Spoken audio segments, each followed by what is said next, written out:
श्रीराम समर्थ. श्रीमद दासबोध दशक 15वा, आत्मदशक, समास 6वा, चातुर्य विवरण. श्रीराम. पितापासून कृष्ण झाले, भूमंडळी विस्तारले, तेणे विर्ण उमजले हे तो घडेना. श्रीराम. श्री समर्थ म्हणतात की दिव्यापासून किंवा पिवळ्या हिरड्यापासून काजळ काळीशाई झाली, ती सर्व भूखंडावर विस्तार पावली, तिच्याशिवाय ज्ञान प्राप्त झाले असे तर होऊच शकत नाही. आहे तरी स्वल्प लक्षण, सर्वत्रांची साठवण, अद्धम आणि उत्तम गुण तेथेची असती. श्रीराम. काजळ किंवा शाई तसे पाहिले तर अगदी क्षुल्लक वस्तू आहे, पण तिच्यामुळे सर्वत्र सर्व प्रकारचे ज्ञान साठवले जाते. अधम गुण आणि उत्तम गुण दोन्ही तिच्यातच सामावलेले असतात. महिसुत सरसावेला, सरसावून द्विधा केला, उभयेता मिळून चालिला कार्ये भाग. श्रीराम. महिसूत म्हणजे बोरू पुढे सरसावतो, नंतर त्याला तासून छेद दिला जातो. याप्रमाणे शाई आणि बोरू या दोघांच्या संयोगाने सर्व लिखाण, सर्व कार्यभाग चालतो. स्वेता स्वेताच गाठी पडता, मध्ये कृष्ण मिश्रित होता, इहलोक सार्थकता होत आहे. श्रीराम. श्वेत कागद आणि अश्वेत बोरू यांची गाठ पडली आणि त्यात कृष्णशाई मिश्रित झाली, त्यामुळेच इहलोकात सार्थकता प्राप्त होते. विवरता याचा विचार, मूर्ख तोची होये चतुर, सत्य प्रचित साक्षात्कार परलोकींचा. श्रीराम.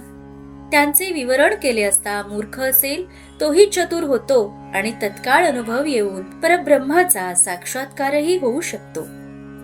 सकळांच जे मान्य, तेची होतसे सामान्य, सामान्याचा अनन्य होईचेत नाही. श्रीराम. सर्वांना जे मान्य असते त्यालाच सामान्य लोकही मान्यता देतात, पण सामान्यपणे सर्वांस मान्य असलेल्या माईक संसाराचा अंगीकार शहाणा साधक करीत नाही. उत्तम मध्यम कनिष्ठ रेखा, अदृष्टीची गुप्त रेखा, चत्वार अनुभव सारिखा होत नाही. श्रीराम. नशिबाचे 4 वेगवेगळे प्रकार आहेत: उत्तम, मध्यम, कनिष्ठ आणि अदृष्ट म्हणजेच सुप्त.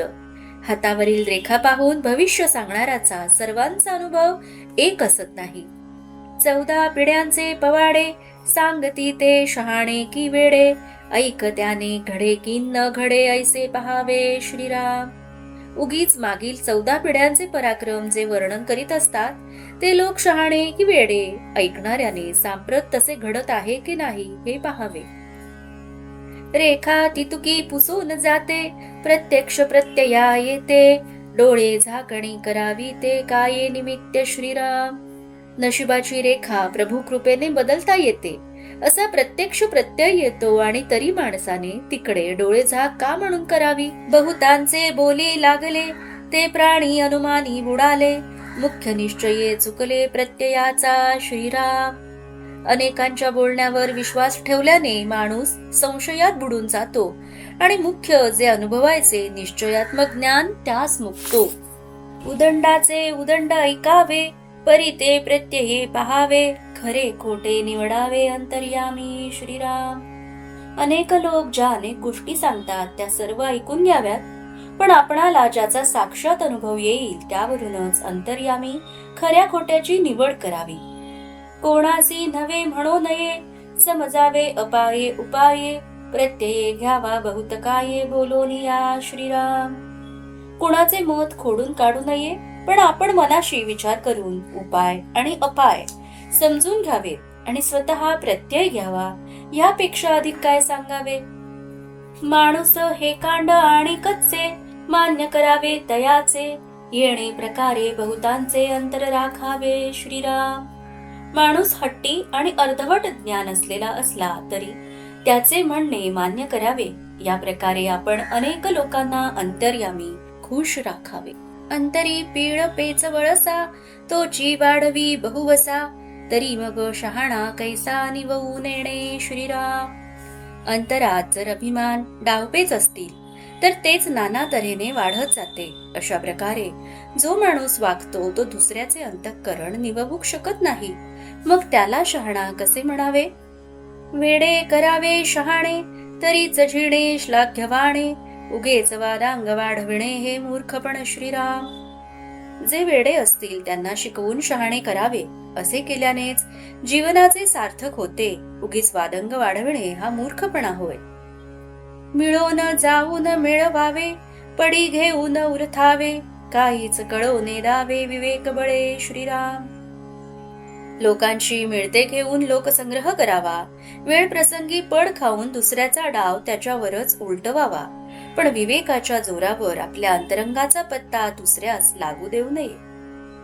दुसऱ्याचे चालणी चालावे, दुसऱ्याचे बोलणी बोलावे, दुसऱ्याचे मनोगते जावे मिळून या श्रीराम. दुसऱ्याच्या चालीने चालावे, दुसऱ्याच्या बोलीने बोलावे, दुसऱ्याचे मनोगत जाणून त्याच्याशी समरस होऊन जावे. जो दुसऱ्याच्या हितावरी तो विपटकहीच न करी, मानत मानत विवरी अंतर तयाचे श्रीराम. जो नेहमी दुसऱ्याच्या हिताचा विचार करतो तो कधीच वितुष्ट येऊ देत नाही. त्याचे म्हणणे मानत मानत हळूहळू त्याचे अंतरंग जाणून घेतो. आधी अंतर हाती घ्यावे, मग हळूहळू उकलावे, नाना उपाये न्यावे परलोकासी श्रीराम. आधी अंतरंग जाणून घ्यावे आणि मग हळूहळू त्यास बोलता करावे आणि मग नाना उपायांनी त्याला परमार्थाकडे लावावे. हे कांडास हे कांड मिळाला, तेथे गलबलाची जाला, कळह उठता चातुर्याला ठाव कैचा श्रीराम. हेकट माणसाला दुसरा हेकट माणूस भेटला तर तेथे भांडण तंटाच उपस्थित होतो. एकदा कलह उत्पन्न झाला की तेथे चातुर्याला वावच उरत नाही. उगीच करीती बडबड, परी करून दाखविणे हे अवघड, परस्थळ साधणे जड कठीण आहे श्रीराम. लोक उगीच बडबड करतात, पण दुसऱ्याचे मौन राखणे ही गोष्ट अत्यंत अवघड आहे. बोलायला सोपी पण करायला कठीण आहे. धके चपेटे सोसावे, नीच शब्द सहात जावे, प्रस्तावोन परावे आपले होती श्रीराम. त्यासाठी प्रथम धक्के धपेटे सोसावे लागतात, नीच शब्द सहन करावे लागतात. तेव्हा मग लोकांना पश्चाताप होतो आणि नंतर ते आपलेसे होतात. प्रसंग जाणोनी बोलावे, जाणपण काहीच न घ्यावे, लीनता धरून जावे जेत तेथे श्रीराम. प्रसंग पाहून बोलावे, आपली हुशारी प्रगट करू नये, जेथे तेथे लीनता धरून वागावे. कुग्रामे अथवा नगरे, पहावी घरांची घरे, भिक्षा मिसे लहान थोरे, परीक्षून सोडावी श्रीराम. कुग्रामात अथवा नगरात घरोघरी हिंडावे आणि भिक्षेच्या निमित्ताने लहान थोर सर्व माणसांची नीट पारख करावी. बहुती काहीतरी सापडे, विचक्षण लोकी मित्री घडे, उगीच बैसता काहीच न घडे, विवरणे श्रीराम. पुष्कळांच्या ठिकाणी काही ना काही घेण्यासारखा गुण आढळतो. विचारवंत लोकांशी मैत्री होते. उगीच हात जोडून स्वस्थ बसले तर फिरणे वा विवरणे यांपैकी काहीच घडत नाही. सावधपणे सर्व जाणावे, वर्तमान आधीच घ्यावे, जाऊये तिकडे जावे विवेके सहित श्रीराम. सावधपणे सर्व जाणावे, जेथे जावयाचे असेल तेथील वर्तमान आधीच जाणून घ्यावे व मग जाण्यास योग्य असेल तिकडेच विचारपूर्वक जावे. नाना जिनस पाठांतरे, निवती सकळांची अंतरे, लेहोन देता परोपकारे सीमा सांडावी श्रीराम. नाना प्रकारे उत्तम पाठांतराने लोकांची अंतःकरणे निववावी, परोपकाराने लोकांना ग्रंथ आदी लिहून देऊन त्यांच्यावर अमर्याद उपकार करावेत. जैसे जयास पाहिजे तैसे तयास दीजे, तरी मग श्रेष्ठ जी होईजे सकळा मान्ये श्रीराम. ज्याला जे पाहिजे असेल ते त्याप्रमाणेच त्याला द्यावे, म्हणजे सर्व लोकांची मान्यता मिळून माणूस श्रेष्ठ होतो. भूमंडळी सकळांचं मान्य, तो म्हणू नये सामान्य, कित्येक लोक अनन्यतया पुरुषासी श्रीराम. जो या जगात सर्वमान्य होतो त्यास सामान्य समजू नये, त्या पुरुषाशी कित्येक लोक एकनिष्ठ होतात. ऐसे चातुर्याची लक्षणे, चातुर्ये दिग्विजये करणे, मग तयास काय येवणे जेथ तेथे श्रीराम. अशी ही चातुर्याची लक्षणे आहेत. चातुर्याने जो लोकांची मने जिंकतो त्याला मग तो कुठेही गेला तरी काहीही उणे पडत नाही. इति श्रीदासबोधे गुरुशिष्य संवादे चातुर्य विवरणना समास 6वा समाप्त. जय जय रघुवीर समर्थ.